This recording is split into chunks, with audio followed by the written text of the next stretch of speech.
Olá, está no ar o programa Intervalo de Aula, onde professoras e professores debatem educação. E nesse primeiro bloco, a professora doutora em odontopediatria Hilda Fiuza vai falar sobre hábitos deletérios. Você sabe o que é isso? Olá, estamos aqui com a professora Hilda Fiuza, professora da área de odontopediatria, que faz parte do nosso quadro aqui de saúde bucal. Tudo bom, professora? Tudo bem, Tatiana. Bom dia. Bom dia, obrigada por estar aqui no nosso quadro, trazendo novamente mais conhecimentos aí. Com certeza. Eu que agradeço a participação aqui no programa e sempre que puder estamos em prontidão para cooperar. E o tema de hoje, hábitos bucais deletérios. O que é isso, professora? Bem, primeiro é importante todos conhecerem o que são hábitos, né? Os hábitos, eles são considerados aquisições devido à repetição frequente de um ato ou um costume. E esses hábitos, Tatiana, eles são considerados deletérios, né, perniciosos, quando eles causam um dano ou um prejuízo ao nosso organismo. No nosso caso, como nós estamos falando em saúde bucal, seriam hábitos ligados, né, relacionados à cavidade bucal, trazendo aí um prejuízo ou um dano para o complexo maxilomandibular, para o crescimento adequado da face. E quais são esses hábitos que mais chegam no consultório? Bem, a prevalência desses hábitos varia, né? Mas os mais prevalentes a gente pode ter desde os mais simples, como é o hábito de roer unhas, que é chamado onicofagia. Temos aí, muito frequente em crianças, o hábito de succionar chupeta e dedo, né? Que é chamado de sucção digital, no caso do dedo. A interposição de língua, muitas vezes ou na fala ou quando a criança vai deglutir, também é muito comum. A respiração bucal é um hábito muito importante. E temos aí, por exemplo, o bruxismo, que é o ranger ou apertar dos dentes. Até hábitos de autoinjúria ou de automutilação, que causam um dano maior ao organismo. E como é que fica a persistência desses hábitos, né? Acaba causando prejuízos, né? E o que causa essa persistência? Muitas vezes a família até ajuda esses hábitos a se iniciarem, né, e a persistirem. Fala um pouco sobre isso. Bem, Tatiana, quando a gente analisa os hábitos bucais, a gente tem que ter em mente sempre 3 pontos, que é a frequência com que o hábito acontece, a intensidade que esse hábito acontece e também com relação ao tempo que se estabeleceu esse hábito. Vamos dar um exemplo, o hábito de sucção digital, né? Então, se a criança chupa o dedo, né, durante meia hora, durante o dia, é diferente dessa criança que chupa 2, 3 horas. A intensidade, a força com que ela usa toda a musculatura peribucal, né? E que ela realmente, onde ela coloca essa força, por exemplo, até o local onde a criança apoia os dedos, se é no nariz, se apoia o dedo na arcada inferior, vai causar uma alteração diferente. E o tempo, né? Geralmente esses hábitos até os 3 anos, né? Os hábitos de sucção, por exemplo, dos 2 aos 3 anos de idade, quando eles são interrompidos, se ocorreu algum, digamos assim, algum disfunção do sistema estomatognático, da fala, da forma, né? Das arcadas, da oclusão, elas são autocorrigidas. E se persistirem por mais tempo, geralmente os danos são maiores. Então, esses danos, eles vão desde uma alteração na oclusão, até alteração no desenvolvimento crânio-facial como um todo, e podendo aí levar a alterações que, se não forem resolvidas numa faixa etária precoce, né, que seria na criança ou no adolescente, chega a ter que ser corrigido cirurgicamente. Então, doutora Hilda, vamos falar então sobre os principais, né, hábitos deletérios que chegam aos consultórios e que geram consequências dependendo do jeito que ele for, né, persistindo, não é isso? Vamos falar dos principais, vamos começar pelo sucção de chupeta e o dedo, né? Tem neném que já nasce mamando dedo. Quando a gente fala de sucção, é importante nós dividirmos entre 2 grandes grupos. Um grupo que seria a sucção nutritiva, aquela que o bebê vai fazer para obter o alimento, né? Que pode ser tanto no seio materno quanto na mamadeira, e a sucção não nutritiva. Essa que seria a sucção de dedo e de chupeta. A sucção para obter alimento, né? Todos nós mamíferos nascemos sabendo succionar, porque faz parte do instinto primitivo para a sobrevivência, né? Inclusive, a sucção ela se desenvolve entre a 18ª e 24ª semana de vida intrauterina. E ela amadurece por volta da 32ª semana. Então, na sucção do seio materno, o que acontece? A criança, além de receber o alimento, os lactentes têm o estímulo, né? Um estímulo tátil, um estímulo olfativo, um estímulo motor. Ele recebe calor humano, recebe carinho, tá? A sucção faz com que a criança ou o bebê relaxe, libere as tensões. É bastante importante. Então, digamos que para prevenir esses hábitos bucais deletérios, de sucção de dedo, de sucção de chupeta, o ideal é que a criança tenha a amamentação, né, no seio materno exclusiva até os 6 meses, que é o que recomenda a Organização Mundial de Saúde. Inclusive, tem trabalho publicado na literatura científica que aquelas crianças que mamam até os 6 meses exclusivamente no peito são crianças que desenvolvem uma menor quantidade de hábitos bucais relacionados à sucção, hábitos deletérios relacionados à sucção. Outro hábito deletério é a respiração bucal. Ele é considerado hábito deletério? Com certeza. O hábito da respiração bucal é um dos hábitos assim mais complexos, que maiores danos causam à parte de crescimento facial, inclusive influenciando na qualidade de vida da criança como um todo. Porque o que acontece, Tatiana, é o seguinte, o normal seria nós respirarmos, ou seja, inspirarmos o ar pelo nariz, né? E expirarmos pela boca. A gente observa, os pais observam e relatam pra gente, que a criança fica comumente de boca aberta, há essa abertura entre as arcadas, há uma protrusão de língua, essa língua ela fica hipotônica. Com isso, a musculatura peribucal também fica hipotônica, não desenvolvida, porque não ocorre o selamento labial. Há um menor crescimento dessa região de terço médio da face, né?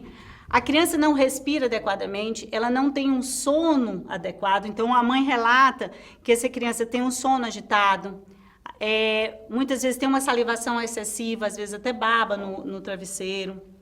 Algumas crianças têm olheiras, né? Então, como o sono não é adequado, também vai refletir no cotidiano e na vida dessa criança. Então, geralmente são crianças inquietas, são crianças com pouca concentração, crianças que vão ter um menor rendimento escolar, podem ter um menor rendimento escolar, né? Eu não estou dizendo que toda criança que respira pela boca vai ter todas essas características, mas algumas se encontram. Aquela criança que tem muitas características, a gente até classifica como a síndrome do respirador bucal, né? O posicionamento de cabeça vai estar alterado, o crescimento da mandíbula vai estar mais posterior, até a postura dessa criança, se você for ver postural, é diferente. Mas o mais importante também, Tatiana, é você pai que está nos assistindo, se perguntar por que meu filho não está respirando pelo nariz e sim pela boca. O motivo principal são as obstruções das vias aéreas superiores. E para isso nós contamos com a ajuda, com o auxílio, né, do otorrinolaringologista para fechar esse diagnóstico de alguma obstrução nessas vias aéreas superiores e resolver essa causa. Bom, doutora Hilda, e o hábito de roer unhas?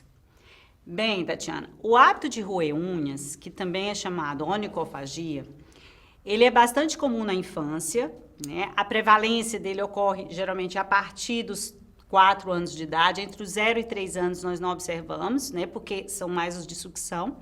A partir dos 4 anos de idade nós observamos as crianças roerem unhas, tem o seu pico de prevalência na adolescência e diminui depois na idade adulta. O hábito de roer unhas também gera, né, alterações na cavidade bucal, desgastes dentais, inclusive tem pessoas que por exemplo, roem a unha do dedo direito só em cima do incisivo central superior direito. Então, chega até um desgaste nesse dente que a gente vê uma diferença de tamanho. Podem ter retrações gengivais, podemos observar também a cutícula das unhas inflamadas, né? Alterações nos dedos, dores dentárias, como sensibilidade térmica. O ideal é que a mãe sempre deixe as unhas bem curtas, lixadas. Está muito ligado à ansiedade, ao estresse, a cobranças do dia a dia. Então, é importante, muitas vezes, fazer um acompanhamento psicológico. Todos os hábitos, ele tem um cunho psicológico, um cunho de estresse envolvido. Então, é importante ter também esse acompanhamento do profissional da área de psicologia. É importante, quando a gente quer que a criança pare esse hábito, digamos assim, o de chupeta, por exemplo. A mãe não deixar a chupeta ao alcance da criança, né? Tem mãe que deixa 10 chupetas espalhadas na casa. Então, ter 1, 2 chupetas dentro de um recipiente plástico, guardar fora do alcance da criança. Só dá a chupeta quando a criança pedir. Aí, depois que você deu essa chupeta, a criança está chupando, já tenta entreter a criança em outra atividade que ela vai ter que usar a boca, porque aí ela precisa tirar a chupeta da boca. E quem chupa o dedo? O dedo é pior do que a chupeta, né? Por quê? Porque a chupeta é um objeto e é como a gente falou, a mãe vai para um shopping, esqueceu a chupeta. O dedo não tem como você esquecer, o dedo fica próximo. Então, o dedo, ele tem a consistência do próprio ser humano, né, da pele, o calor. O dedo ele se encaixa melhor na região palatina, né, nessa região da maxila. A intensidade do hábito de sucção de dedo, ela é maior. Você vai usar maior número de músculos, fazendo essa força, essa pressão na maxila. Então, o palato fica atrésico, essa maxila fica atrésica, levando a uma mordida cruzada posterior. Né? Então, as pesquisas mostram que o hábito de chupeta se consegue remover mais precocemente, por volta dos 3 anos, né? Já o hábito de dedo, você precisa tirar a criança desse hábito que seria inconsciente, passar por consciente. Então, a gente no consultório, os cirurgiões dentistas geralmente fazem um trabalho também com fotografias, né? Mostrando como é uma oclusão normal, como deveria ser, como é uma oclusão de quem chupa dedo, qual a alteração que causa. A gente até diz, vai causar uma boca de peixinho, que é aquela boca com aquela mordida aberta anterior. Então, passa por um período de conscientização. Quando a criança realmente quer deixar o hábito, é que o cirurgião dentista muitas vezes pode utilizar uma terapêutica com aparelhos, que seria uma gradezinha palatina, e em que ela não consegue encaixar o dedo e fazer a sucção. E quem range os dentes, aperta os dentes, também são hábitos deletérios. O hábito de ranger dentes ou apertar dentes, né, é uma parafunção, ou seja, uma disfunção, né, desses músculos miofaciais, que seria o atrito incorreto das superfícies oclusais dos dentes, que pode ser tanto apertar como ranger o dente. É observado em crianças e são observados também nos adultos. Né? Principalmente nos adultos podem causar cefaleia, podem causar grandes desgastes dentais, dores musculares, né, do masseter, até na região cervical. E muitas vezes o tratamento ele também é multifatorial, né? O odontólogo, o cirurgião dentista, ele ajuda confeccionando uma plaquinha mio-relaxante, tá?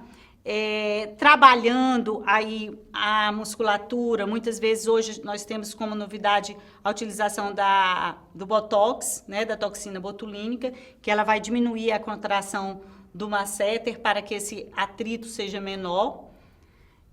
Mas também é um fator esse hábito está muito ligado ao estresse, ao acúmulo de atividades, ligada à personalidade, que a pessoa se cobra muito. Geralmente são pessoas que se cobram muito, que têm muita atividade, né? E também relacionada aos distúrbios do sono, tá? Então, muitas vezes é importante fazer um encaminhamento também, uma polissonografia para observar como está esse sono, já que o bruxismo, que é o ranger, o apertar dos dentes, ele pode acontecer tanto no período de vigília, quando nós estamos acordados, né, alertos, como no sono. Tem pessoas que nem percebem, a criança não percebe, né? Então, muitas vezes os pais nos chegam e dizem assim, doutora, eu escuto o barulho do meu quarto, o barulho dele ranger o dente. Então, muitas vezes esse barulho, esse ranger os dentes é tão forte que incomoda as pessoas, né? Então, a criança geralmente não nota. O adulto, às vezes, ele já, quando ele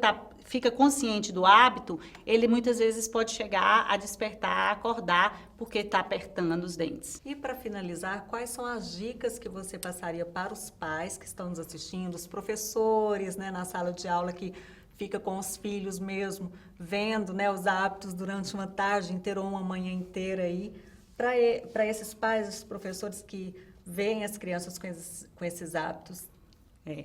Bem, Tatiana, o que a gente diria é o seguinte, encaminhem, né, levem o seu filho para um profissional habilitado, como vocês viram, a grande maioria é uma abordagem interdisciplinar, são vários profissionais da área de saúde para se ter esse sucesso. Tenham paciência, utilizem do reforço positivo, né? Tem que ter persistência também, um hábito muitas vezes ele não vai terminar de um dia para o outro, né? Você tem que ir trabalhando a diminuição dessa frequência. Outra coisa importante de destacar, Tatiana, é que muitas vezes a pessoa tem que escolher até o momento da intervenção do hábito, né? Tem pais que chegam para que a gente remova esse hábito, acabou de nascer um irmãozinho, ou os pais estão numa fase de separação muito atribulada, ou houve uma perda de um ente querido, ou da babá que estava com aquela criança durante 3 anos. Então, existem alguns momentos que é melhor a gente esperar um pouco. Mas também existe aqueles pais que estão sempre esperando, não, deixa para depois, deixa para depois, deixa para depois. Nem 8, nem 80. Nem né? 8, nem 80. Tem que né? ter equilíbrio. Mas né? para terem cuidados, terem consciência de que os hábitos vão causar aí lesões no complexo dento-maxilofacial, na oclusão, nas funções, né, da face, e que precisam, e quanto mais cedo forem interrompidos, melhor, né, nós vamos ter aí uma harmonia de crescimento. Doutora Hilda, muito obrigada por trazer tantos conhecimentos hoje, né, nesse quadro Saúde Bucal e Educação, e a gente espera você nos próximos quadros. Muito obrigada, Tatiana, obrigada a todos que estão nos assistindo, né? Espero ter contribuído aí com algum conhecimento. Todo mundo tem criança, ou tem algum hábito, ou teve, ou tem algum parente que tem. Então, bom dia a todos. Obrigada.